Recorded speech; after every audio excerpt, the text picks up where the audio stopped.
I know this sounds very, very strange to Americans who believe that they are completely independent, but again, let me assure you that absolutely is not the case at all. And the new American Constitution, which was written in 1871, actually ceded power back to Britain. Okay, so now, although you wouldn't believe it from outward appearances, the country of the United States now has a constitution which calls itself the United States Corporation. So it is in fact officially a corporation which is under the control of what's known as the British Crown Empire. And by the Crown Empire, I don't mean royalty, I don't mean the monarch, although they are part of it, but that's not the whole story. The British Crown Empire is based in the City of London. And again, by the City of London, for people who don't understand what the City of London means, it's very similar to Washington, D.C.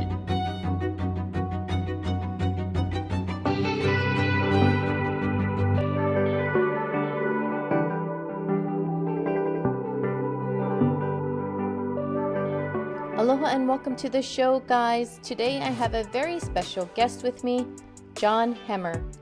John is an author known for his book, The Falsification of History, where he delves into various historical events and challenges mainstream narratives. Before we dive into our discussion, I have a few things I need to say before I bring my guest on. First, I want to remind everyone that the purpose of this show is to explore different ideas and perspectives. The opinions and views expressed by my guests are not always my own, but I believe in giving a platform to diverse voices. We are all unique and can learn from each other, even if we don't agree upon everything. Before we dive into our conversation, I also want to invite you to help us grow our podcast Ohana. Please follow us and leave us a positive review. We're excited to hear your thoughts and bring you more thought-provoking content like this. If you have an unusual story or strange encounter story that you'd like to talk about and be a guest, please email us. Now, on to the show. Welcome to the show. I really appreciate you joining us today. I recently heard you on another podcast, and I was captivated by the discussions about your book, The Falsification of History. Your book does an excellent job of peeling back layers of misinformation. So I was really intrigued by it. I was reading it, and you have so many different chapters on so many different things.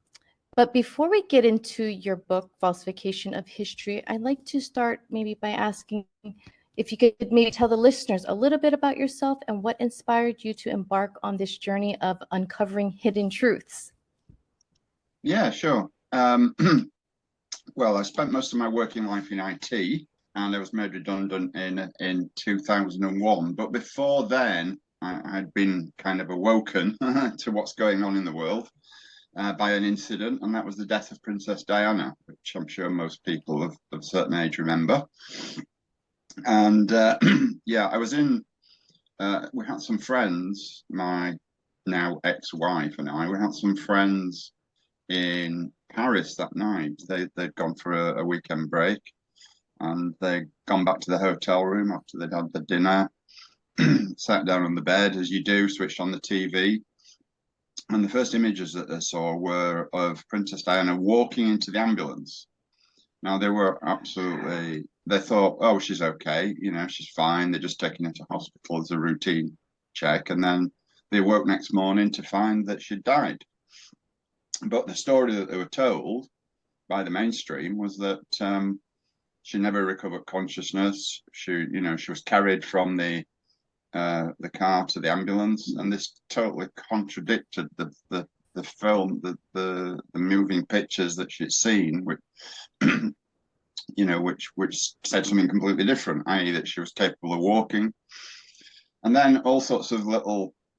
And so they told us this, and I said, no, that can't be right. I said, you must have got that wrong. She said, no, definitely not.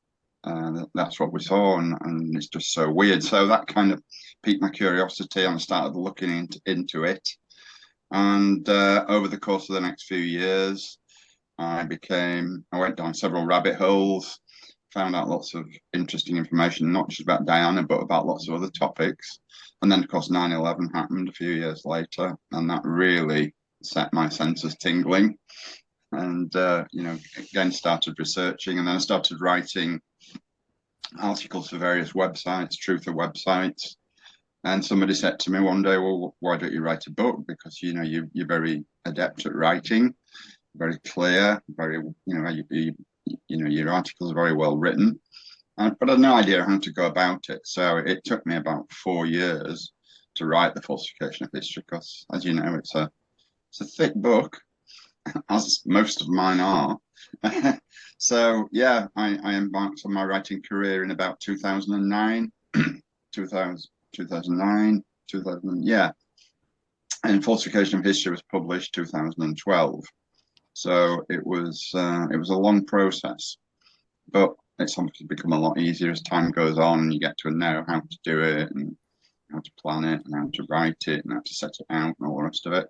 So now I have 8 books, and number 9 is on its way later this year. So wow, that's exciting. Yeah, and as well as being a writer and researcher, I also do public speaking as well. So I go around the country, around the UK, where I live, giving various talks to live audiences, which I really enjoy doing. So yeah. Wow. And you talk about the same things when you do your public talks? Yeah, there's obviously the topics that are in my books, ones like Falsification of History, Falsification of Science, all my books. Talk about the JFK assassination as well, and also Titanic is a very popular one. The truth about the Titanic. So yeah, it's all good. Wow. Do you know Mark Devlin? I think he lives kind of around you, and he kind of does the same thing. Yeah, I know Mark. Mark and I are good friends. Have you had him on your show? I did. Yes, Yeah, not too long ago. I think in April or May. Yes. Okay. Yeah. Oh, cool. Yeah. In fact, I proofread and edited Mark's books for him. So. Oh, wow. I didn't know that. Yes, I love his books too. Yes. Very intriguing. Wow. Well, I would love to dive into the chapter about the founding of America, the new Atlantis. It kind of struck a chord, I guess, with me. I think, like many Americans, I think we just accept the history that we're taught without questioning or looking deeper. And you suggest that the American Revolution and the subsequent Declaration of Independence were manipulated by Freemason to serve the elite and their interests, and that America remains under covert control by the British Crown. So could you elaborate on that on that concept and absolutely, yeah. Well, what happened was, well, for a start, America never really gained its independence from Britain in 1776. They were still beholden to the British Crown, even though ostensibly and to all outward appearances, it looked as though America gained its independence. The British Crown still retained lots of power and influence over the United States. And that continued for the next 95 years, up to 1871. And by the way, American viewers will find this quite disturbing, I'm sure, but I can assure everyone listening now that this is what I'm talking about now is absolute fact, and it's very easy to research and prove it to be true. But in 1871, the United States was on the verge of going bankrupt. So they came cap in hand to the UK for a bailout. And one of the conditions of that bailout, they granted it, but one of the very stringent conditions was that the American Constitution be rewritten in favor of Britain. I know this sounds very, very strange to Americans who believe that they are completely independent, but again, let me assure you that absolutely is not the case at all. And the new American Constitution, which was written in 1871, actually ceded power back to Britain. Okay, so now, although you wouldn't believe it from outward appearances, the country of the United States now has a constitution which calls itself the United States Corporation. So it is in fact officially a corporation, which is under the control of what's known as the British Crown Empire. And by the Crown Empire, I don't mean royalty. I don't mean the monarch, although they are part of it, but that's not the whole story. The British Crown Empire is based in the City of London. And again, by the City of London, for people who don't understand what the City of London means, it's very similar to Washington, D.C. It's kind of a separate entity to the rest of the country. The City of London actually refers to the square mile just to the east of the centre, which is the financial district, and the area which is where all the laws are controlled from, and also it's the media centre, the bank, as I say, the banking centre. In the City of London, as opposed to London as a whole, the actual city bit, the little tiny bit, there are something like 270 British and foreign banks have their headquarters there. A lot of American banks are actually headquartered not in the United States, but in the City of London. And the City of London is a very, very distinct entity. It has its own laws. It's very much similar to Washington, D.C. It's not actually part of the United States, Washington. And the City of London is actually not part of the UK. I know this information might sound really strange to people, but it's absolutely true. And it's, as I say, it's easy to prove. So yeah, what happened was the United States actually became subsumed under the British control again in 1871 with the new constitution that was written. And the new constitution was written with the United States of America Corporation in all capital letters. And for those of you who understand the Freeman principle, whereby our names, when we have official documents, they're always in capitals, because they cannot refer to us as living, breathing organisms. We are corporations to them. So when you write your name, when you write your signature, you are signing it as a living, breathing person. But writing it in capitals, which we have to do in official documents, and this doesn't apply to America and Britain, this is worldwide, by the way, you are actually signing as your corporation. We are all mini corporations, because that's the only way they can subjugate us, by treating us as corporations. That's exactly what the American Constitution is now. It is not the original Constitution. It is a bastardized one that is, as I say, subservient to the British Crown Empire. I wrote a book called JFK, A Very British Coup. And people say, well, what does that mean? How did Britain get involved in it? Well, all that I've just said and more besides on that topic is explained within that book. And, basically the British Crown Empire controls virtually most of the world in many, many different ways. And so what happened was, I'm getting off topic slightly here, but I'll just say this. JFK was a loose cannon. Okay, he was not controllable by the powers that be in the States and elsewhere in the UK, of course. He upset so many different factions. He upset the FBI. He threatened to split the CIA into a million pieces. He really upset big oil when he took away their big tax allowance that they had. He upset Israel. He upset the finance. He upset the Federal Reserve because he brought in his own currency, which is obviously a no-no. They don't allow you to do that. Federal Reserve, by the way, is a private bank. It is not a federal bank at all. It is privately owned, and it has private stockholders. And he took away their power to create and issue money, which was not going to happen. So, but the key element to that is that all these factions I've just mentioned and more besides. I mean, he upset the Catholic Church, lots and lots of institutions, even though he was a Catholic, lots and lots of institutions. And all those factions are, believe it or not, controlled partly through the British Crown Empire. So it was the British Crown Empire that was responsible for the assassination of Kennedy. It coordinated all those individual elements and, organized the killing of Kennedy. They used something called the killing of the king, which is a Masonic ritual. Because people say to me, well, why didn't they just poison him? And why didn't they just assassinate him, shoot him, on a dark street one night, rather than that elaborate ritual that we saw, which cost, which took months and months of planning and years to cover up. Even more importantly, why didn't they do that? Why didn't they just? And he was a very ill man, was JFK anyway, so they could have just quietly bumped him off and said, his dad sadly died of his illness. He had something called Addison's disease, which is a disease of the adrenal glands.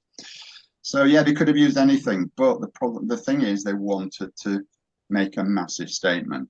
Now, people of my age remember the Kennedy assassination. They also remember exactly where they were when they heard the news, much like Princess Diana, 9/11, all those kinds of things. They're very ritualistic in nature, and because what they want to do is they want to imprint it into people's minds so you never forget it. So, just in case anybody wants to do that again. So that's how that works. But it was the British Crown Empire that organized the assassination of Kennedy. And there are a couple of names involved in that people might recognize. Ian Fleming was an MI6 agent, which is British intelligence. He was involved. Ian Fleming was the guy who wrote the James Bond books. Yeah. And a guy by the name of Roald Dahl, which I'm not sure how familiar Americans are with him, but he was a children's book writer. He's a very famous name in Britain, but obviously maybe not so much so in the States. But those two people were very deeply involved in that. So that's just giving you an idea of the power of the British Crown Empire. I know it was a long-winded way of saying it, but yeah. No. Yeah, and I mean, I'm really just scratching the surface there. There's so much more to know about it, which, all appears in my books, Falsification of History, and also the JFK book as well. So yeah, it's a very, very complex story. Yeah, that's incredible. I've never heard that. Right. You also mentioned that the Declaration of Independence had, is it 50 known Masonry people that signed it? Freemasons, yeah. The whole thing is Freemasonic, basically. Freemasonry controls the world. Or you use Freemasonry as a method of control. So anybody who is anything, anywhere, in any walk of life, in any sphere of life, they all tend to be senior Freemasons. And it's you don't really get anywhere without becoming a Freemason. Again, that may sound strange to people, and I'm not talking about the guy who lives around the corner, who goes to the lodge meetings every Wednesday night and he raises money for charity and he organizes gala dinners. I'm not talking about that kind of Freemasonry. I'm talking about the very, very top echelons of Freemasonry. Most of the regular Freemasons are down at the very bottom levels. They don't even know about this stuff. Okay, I'm talking about senior Freemasonry, and the British Royals are all Freemasons and all the rest of it, and it just permeates every level of society and every sphere that you can imagine. It's got a very, very powerful control over everything, and the problem with it is, I don't have a problem with anybody joining any kind of a club or institution, but the problem is that it's insidious in the way that it controls so many elements of society, and it also undermines the democratic. It undermines democracy, because what do Freemasons do? They put themselves before anything else. They put their brethren before anything else. So you get a situation whereby, I know this occurs in Britain, and I'm sure it probably does the rest of the world as well. If and most judges are Freemasons. Okay, so if a Freemason has to go to court and he wants to send a message to the judge to let him know that he's a Freemason, he uses a phrase, and that phrase is, "Take pity on the poor widow's son." And that is just a signal to the judge that here is a fellow Freemason, so go easy on me. So that's just one tiny example, but that is the way that they control the world, basically. It's not just Freemasons. It's Freemasons is just one tiny element of it, but but all the people who sit up here, the millionaires, the billionaires and trillionaires who sit up here above governments, they're the real controllers of the world, and it's they that use Freemasonry as their control mechanism. Wow. So you mentioned that there is probably one guy that was not a Freemason that signed. Do you know who that would be? No, I can't remember actually. No, it's kind of taken me a bit. But as you know, I've written so much stuff, and I wrote this about, oh my goodness, it must be 12, 13, 14 years ago. So I can't remember. Did I actually mention it in the book? I can't even remember No, that. No, right. no, No, that's why I probably, asked. probably because I don't know then. Sorry about That's that. interesting. No, no, no, no. And could you elaborate on how Sir Francis Bacon's vision for America as this new Atlantis influenced the founding and development of United States? Yeah, as you say, he was, uh, yeah, Francis Bacon he lived in the Elizabethan age at the time of Elizabeth I of England, so in the mid 16th century. And when America was, well, I say when America was discovered, it had actually been discovered many centuries before Columbus. In fact, Columbus never even set foot in America. Columbus only visited the West Indies. He never even went on the American mainland at all. He didn't even know it was there. But America was discovered obviously by the Native Americans, by what used to be called Red Indians. Obviously, they were there before anybody else, so it's a bit of a fallacy to say that Columbus discovered America anyway. And we know that the Vikings were there in the 10th century. The Vikings sailed over from Europe, and they visited the American mainland. And also prior to that, there was a group of British explorers that also discovered America in what's known as the Dark Ages. And the reason it's called the Dark Ages is because we allegedly don't know that much about it, but I'm afraid that is just a myth. We know lots and lots about the Dark Ages, and we know that British people, Welsh to be precise, Welsh people visited America and actually settled there in Kentucky. Because we know this because the Kentucky Historical Society actually discovered inscriptions on cliffs and rocks written in what was then the Welsh alphabet. So they know that these people must have been there. And yeah, so sorry, I'm getting off topic a little bit, aren't I? What was the original question? Sorry. There's so much. About Sir Francis Bacon and Yeah, like he had a vision for America as being this new Atlantis. that's right. Yeah. Well, again, it's all very esoteric. He was what's known as a Rosicrucian, which is kind of Latin or Latinized for Rose Cross, and it was a branch of Christianity, which eventually got subsumed into Freemasonry. So Freemasonry didn't specifically exist at that time, but again, it was kind of Freemasonic in nature. Now, yeah, but when European settlers started arriving on the American shores, Bacon had this vision of turning America into a kind of a utopia, called it the New Atlantis, as you say, and it was to develop this utopian, this perfect society, and populate it with people who were going to do that. And again, it was very esoteric, very much meant to be a kind of an idealist place where society would become perfect.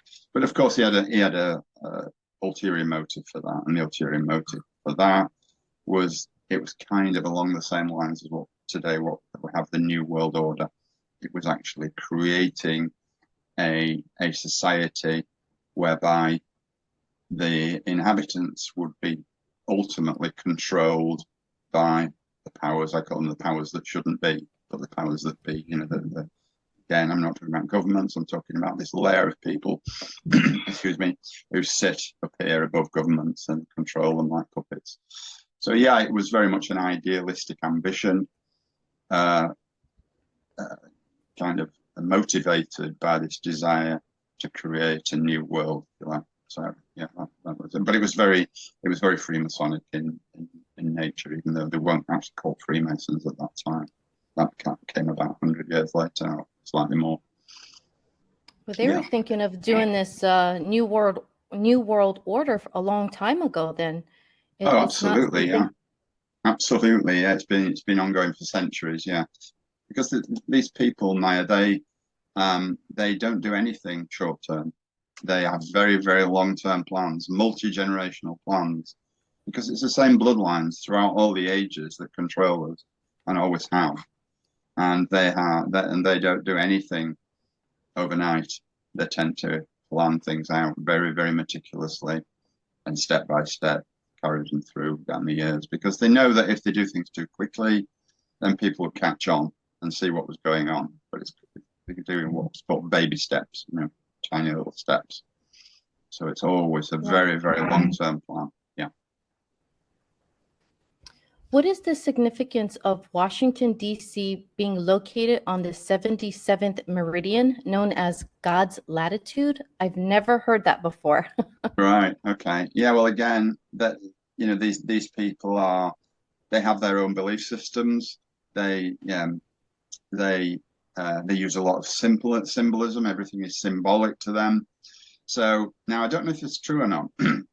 I seem to remember when I was writing this stuff, because again, it's quite a long time ago, and I've not really revisited it again. So it's all a bit of a little bit of a blur to me, I'm afraid. But I seem to remember finding out that the five main cities on the eastern seaboard, which would be Philadelphia, Boston, New York. I don't know whether Washington, D.C. is included in that or not. Baltimore, they're all on a parallel, okay, that you can draw a straight line through them all. And if you follow that straight line across the Atlantic into England, it actually lines up perfectly with Stonehenge. And Stonehenge, is, for anybody who's not aware, that's a massive ancient monument in the UK, which was built, nobody knows how long ago, but it must be 10,000 years ago, that kind of time period. And again, it's all esoteric stuff. They have their beliefs. They believe that that everything is symbolic, basically. So, and the thing about the 77, 77th parallel, I don't know what's specifically significant about that. But I do know that they will know. They will know what is significant about that. And they use this esoteric stuff all the time. And they're very, very into numerology as well. A lot of the false flags that they create, the false flag attacks that they create, are very, very heavily numerologically rich, for want of a better phrase. So yeah, it's all carefully planned out. It's all done to this master plan that they have. So yeah, I apologize for not doing my homework on this, but I should have. Like I said, I've written so much stuff since this, and it's just I can't keep it all in my head. It just goes, but obviously it's written down, but it's not in my head. Sorry. No, that's okay. I know this book is, like you said, at least a decade old, but it's still very popular. Yeah, it is. It's my most popular book. I mean, I don't know why that would be. I mean, my own favorite book is Behind the Curtain, but which goes into a lot more detail about stuff. But yeah, it's always been the bestseller, and I guess it always will be. I don't know, unless I write another one that supplants it. I don't know. Yeah. So. Did the Freemasons? Were they somehow, involved with the American Revolution? Yeah, absolutely. In fact, the Boston Tea Party, which allegedly sparked it, was, they say that they were actually Freemasons dressed as Native Americans that emptied all the tea into Boston Harbor. It was the Freemasonic Lodge. They're the local Freemasonic Lodge in Boston. I can't remember what the name of the lodge was now, but I did know, and I think I might have written it in the book. Yeah, the Freemasonic Lodge was responsible for dressing up as Native Americans and dumping all that tea from that ship into Boston Harbor, and that was one of, not totally, but that was one of the incidents that sparked off the revolution, wasn't it? Boston Tea Party. That's interesting. Yeah. You also talked about Project Bluebeam. Could you maybe provide an overview of what this Project Bluebeam is? Yeah, Project Bluebeam it's a real plan. Okay, whether or not they've abandoned it now, but it certainly was a real plan, and what they were going to do, or what they still are planning to do, is actually fake an alien invasion. Okay, because what they want is, we mentioned earlier, the New World Order. The New World Order, for those who are not aware, is no borders, no countries, everything controlled by a government sat at the top. Well, actually by a trillionaire sat at the top, using a puppet government, a one world government. They want a one world religion. They want a one world army, a one world police force. So there'll be no countries anymore. This is the aim of the people that we're discussing. Yeah. Curious about a natural way to boost your immunity and stay healthy? Well, stick around. I've got some fantastic information for you. Hi, I'm Mia with the Sensible Hippie Podcast. Let's talk about the incredible benefits of elderberries. First, elderberries are packed with antioxidants and vitamins that help boost your immune system. This means fewer colds and stronger defense against illness. Second, they have anti-inflammatory properties that can help reduce inflammation and pain, perfect for keeping your body feeling great. And finally, elderberries are known to support healthy heart, improving circulation and reducing cholesterol. A heart-healthy choice. Llama Natural Elderberry Gummies are a delicious and easy way to enjoy these benefits. Try them today and feel the difference. Go to llamanaturals.com and enter code OHANA for a 20% discount. That's llamanaturals.com. llamanaturals.com. Police force. So there'll be no countries anymore. This is the aim of the people that we're discussing. Yeah. So what Project Bluebeam was, it was to fake an alien invasion using holographic imagery in the sky and sending a message, either subliminally, because they have the power to do that. There are patents on the internet for subliminal messaging. There are patents on the internet for the control of the human body remotely. There are patents on the internet for the control of the human mind remotely, uploading information, downloading information, and also deleting information from the human mind. So that's how serious it is. I know that sounds ridiculous, but it's quite easy to prove. The patents are out there on the internet. Digressing slightly, so creating a holographic fake alien invasion, and the message that will be sent subliminally or physically through loudspeaker systems or whatever is that this is your new religion. These people have come here to help us, but we need to form this one world government to prevent them from taking over the world. So it was kind of a way of uniting all of mankind, but not in a benevolent way, in a very insidious way, to bring in their new world order. Now, as I say, I don't know whether that has been canned now or whether it's still a possibility. I couldn't say. But that information came to me from a guy who was sadly, I think it's safe to say, murdered. A guy called Serge Monast, and his colleague, whose name escapes me, Canadian researchers, and I think they both died very shortly after each other when they revealed this information. So what does that tell us? It tells us that they've definitely got something to hide. So it's likely true, or it was likely true. That's it in a little nutshell. Yeah, I think you mentioned about, I guess the first step was earthquakes. Right, yeah. And the second step would be the holographic projection. Yeah, well, we know that. Sorry, Maya, please continue. No. And I believe what is it? Telepathy.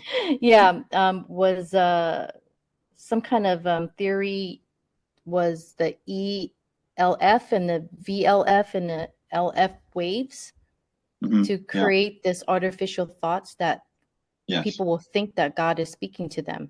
Exactly that. Yeah, that's exactly right. Yeah. And we know they can create earthquakes artificially because there's something called HAARP, which is HAARP, high frequency.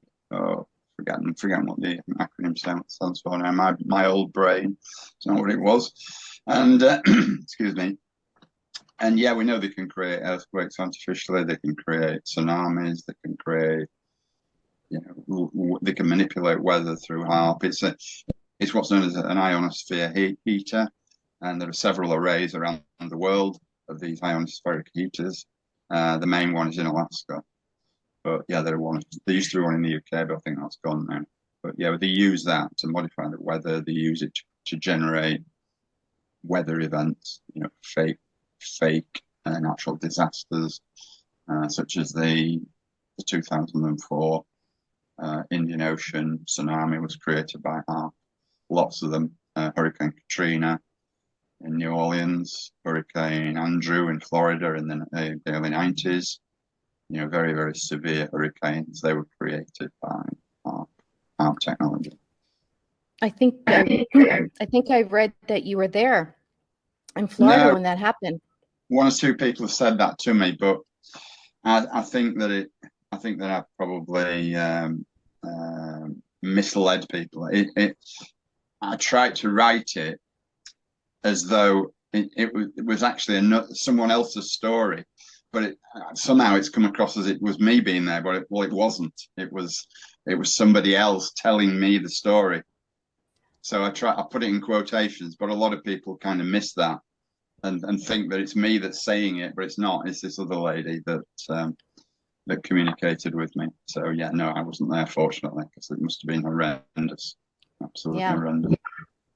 Yeah. So the Japanese tsunami that happened, I think I read that it was some kind of, I forget now, was it some kind of beam or something that created the tsunami in Japan in 2010? Yeah, absolutely. I just talked about it, HAARP, which is what it does. It sends rays up to the ionosphere and actually bounces them down off the ionosphere. And these HAARP arrays, are steerable, so they can point these rays exactly where they need it to happen. And what happens is these rays bounce down off the ionosphere and create the effects that they want, whatever that be, a tsunami, earthquake, whatever. So yes, it's very, very insidious. We don't get to hear about it in the mainstream, of course. They don't want us to know. Yeah, that's crazy. You also mentioned, and I think I've heard about the Von Braun and how he mentioned, I guess, during his time on his deathbed, about the aliens that would be coming, or the fake aliens, I should say, that's coming. He told his friends. He did, apparently, and of course, Von Braun died quite a long time ago. I think, was it the 70s? So yeah, this is, again, it goes back to what I was saying earlier. It's all been in the planning for many, many decades. Because they don't do things immediately; they slowly build up to it. So yeah, the plans are always very long term, multi-generational. Wow, interesting. I know you have so many good things that you talked about, and a lot of them I never even heard of. The gun, what was that? The gun powder? Oh, the gunpowder plot. Yeah, the gunpowder plot. Yep. That's an English thing, really. I guess Americans and anyone outside Britain is not really aware of that. What that was in 1605. There was a plot by Catholics, because at that time the tensions between Protestants and Catholics, not just within the UK but all over Europe, not so much in America because it was only just very, very young society at that time, and it was mainly populated by Puritans anyway. There was tension between Protestant Catholics. They had a Protestant king on the throne at that time, James I, who was the son of Mary, Queen of Scots, and he was going to be at the opening of Parliament, the British Parliament, and a group of Catholic plotters allegedly tried to kill him with planting hundreds of barrels of gunpowder under the main assembly hall where they were all going to be, gathering. but the plot got stopped. It was led by a guy called Guy Fawkes. Guy Fawkes and his plotters were captured, arrested, tortured, and executed. And but the thing about it is, and the reason I wrote about it was that again, it's a piece of false history, in the sense that the reasons that was happening. Again, it was a very ancient false flag attack. Okay, that what they were trying to do was increase the popularity of James. He wasn't very popular. So they thought they would engender some sympathy, and this is what they do all the time.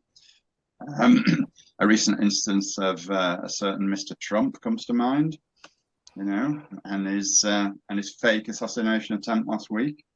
But yeah, this is what they do. They engender sympathy by,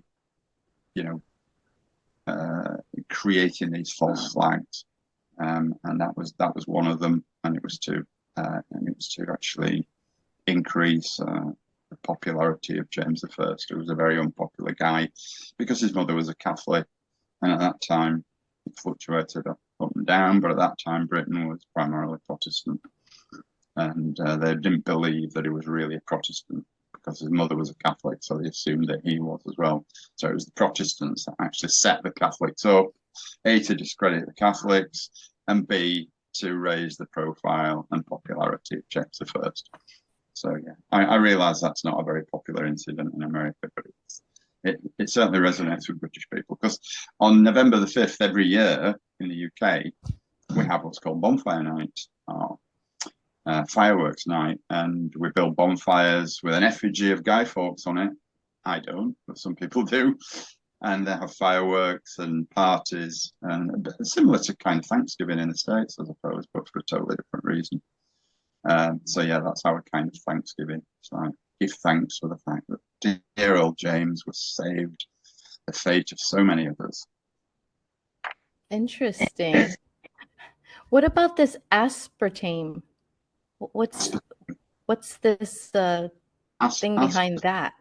Aspartame is an additive that goes into foodstuffs, which replaces sugar, and it's marketed as a beneficial substance, far more beneficial for you than sugar, and but in actual fact, it's far more sinister than sugar. Again, I'm speaking from memory here. It's a long time since I wrote about it. It was Donald Rumsfeld who owned the company that produced the stuff, and he actually called in a favor in the very early 80s, and that favor was to get aspartame into just about every foodstuff you can possibly imagine as a sweetener. But in actual fact, it's very dangerous and it's in most things. It's in most fizzy drinks. It's in a lot of foods. It's even in some waters, some bottled waters. And it's there to basically cause neurological problems, I believe, because it's really nasty stuff. And it over a certain temperature, aspartame actually turns into, I can't remember which substance it is now. I do apologize, but it's some formaldehyde. Formaldehyde. Thank you. Yes, you've read that book more recently than I have. I can tell, but yes, formaldehyde. That's the one. And yeah, and it's very, very dangerous, and people die with it. People die. It's in. I don't want to mention brand names, but I will.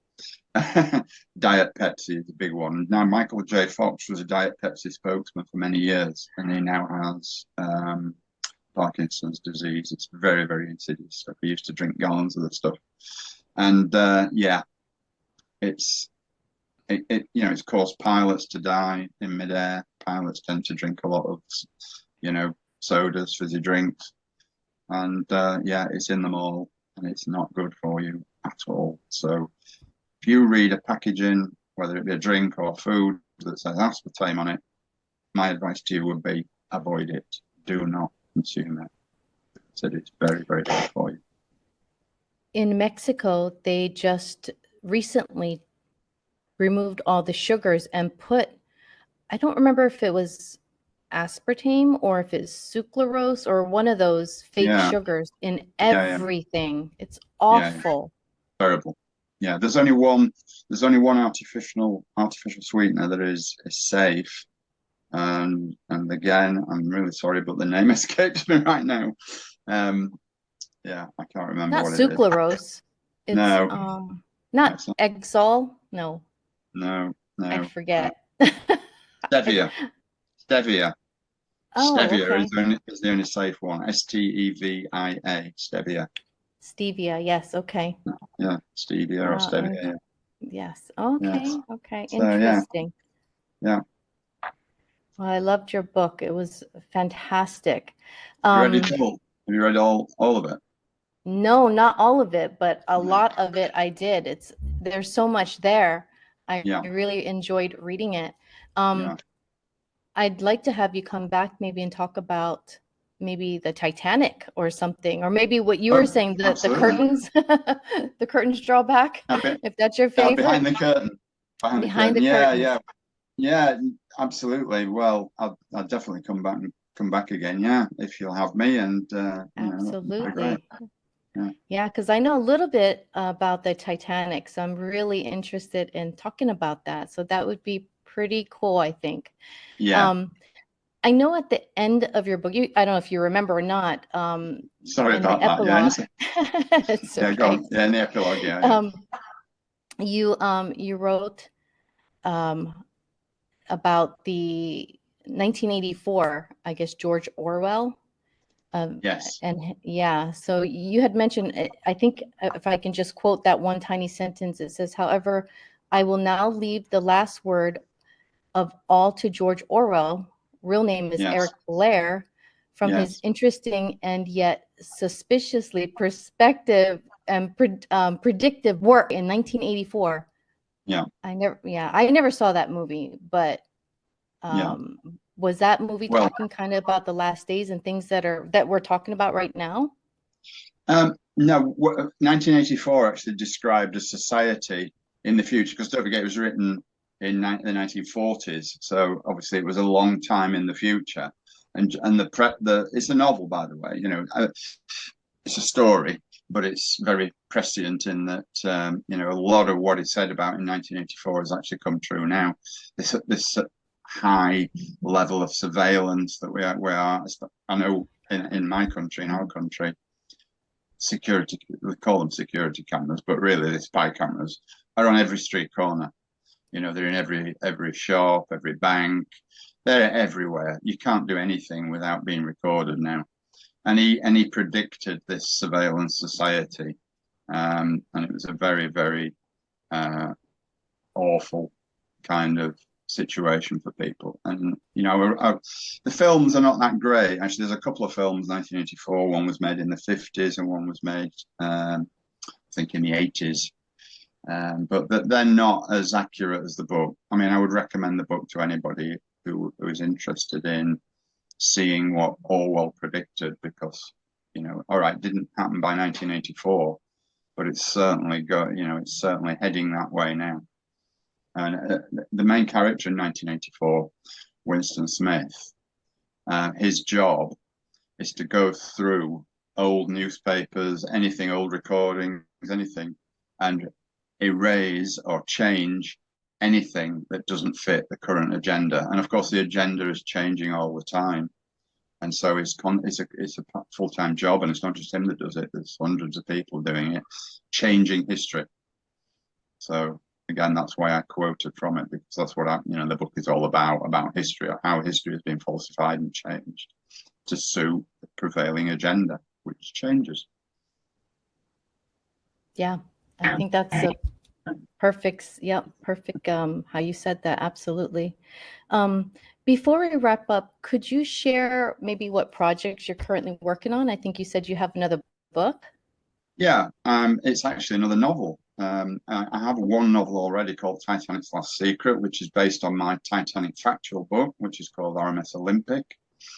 But yeah, I'm doing a joint project with a friend of mine, and we're writing about.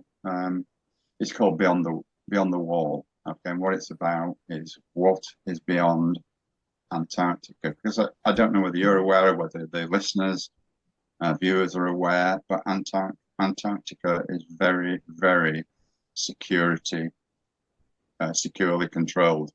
You cannot go beyond the 60th parallel south. You cannot. If you go in a boat, you will be threatened by gunboats, UN gunboats. You will be turned back. If you fly over Antarctica, if you don't turn around when you're told to do, you'll be shot down. And there's been instances of this happening. This is not me making this stuff up. It's real. So that I won't go into details about the book itself, but it's about what is beyond Antarctica, right? Which is fascinating. That's pretty cool. That's really cool. I would love to. Yeah. When will that book be done? This year. It should be out back end of this year. Very nice. Yeah. So it's kind of more than halfway there now. So it's an ongoing project. So yeah, watch this space. Yes, that's pretty cool. So where can people find your work?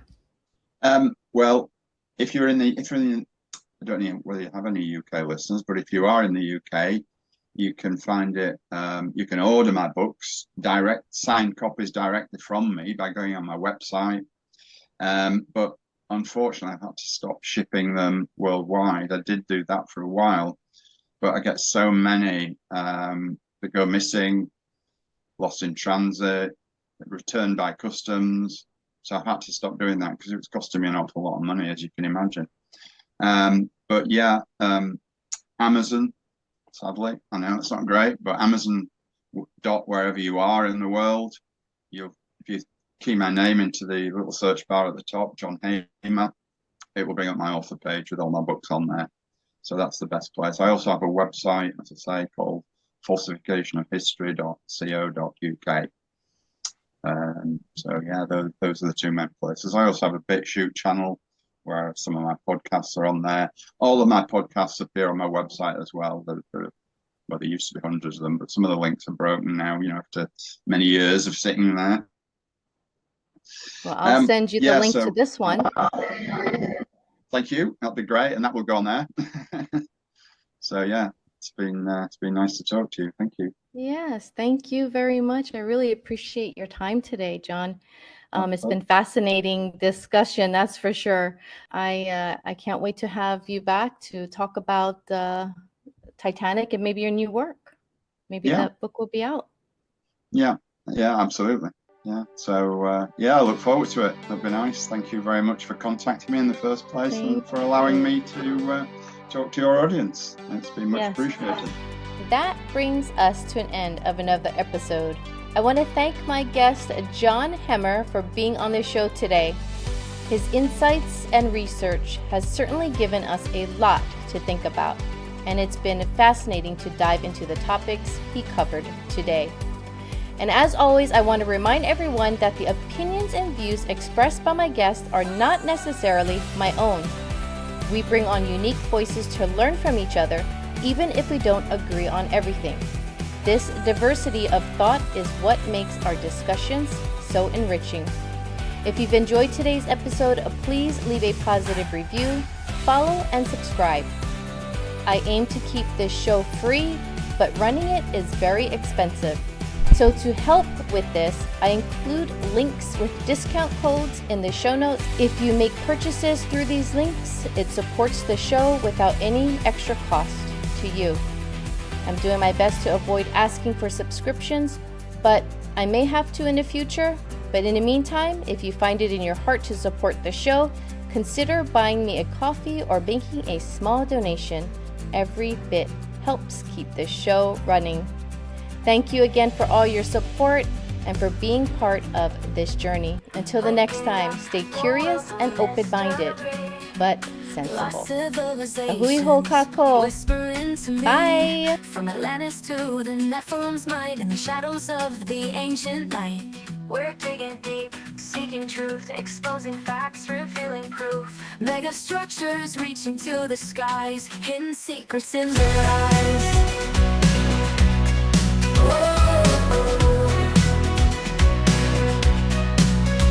Let's explore the ancient halls. Other planets hear their calls. Healthy living standing tall. In this world we've got it all. From the pyramids to the stars above, seeking knowledge, seeking love. Ancient history guides our way in the light of a brand new day. We're digging deep, seeking truth, exposing facts, revealing proof. Mega structures reaching to the skies, hidden secrets in their eyes.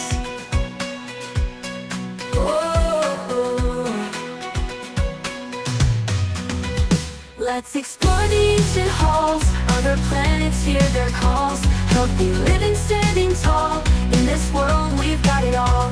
From the pyramids to the stars above, seeking knowledge, seeking love. Ancient history guides our way in the light of a brand new day. Digging deep, seeking truth, exposing facts, revealing proof. Mega structures reaching to the skies, hidden secrets in their eyes. Explore the ancient halls. Other planets hear their calls. Healthy living, standing tall. In this world we've got it all. Healthy hearts, strong and free. Good habits for you and me. Ancient wisdom in our veins. Living well, breaking chains. Let's explore the ancient halls. Other planets hear their calls. Healthy living, standing tall. In this world we've got it all. In the echoes of history's song, we'll find the truth where we belong. Living well, we'll carry on to the future, standing strong.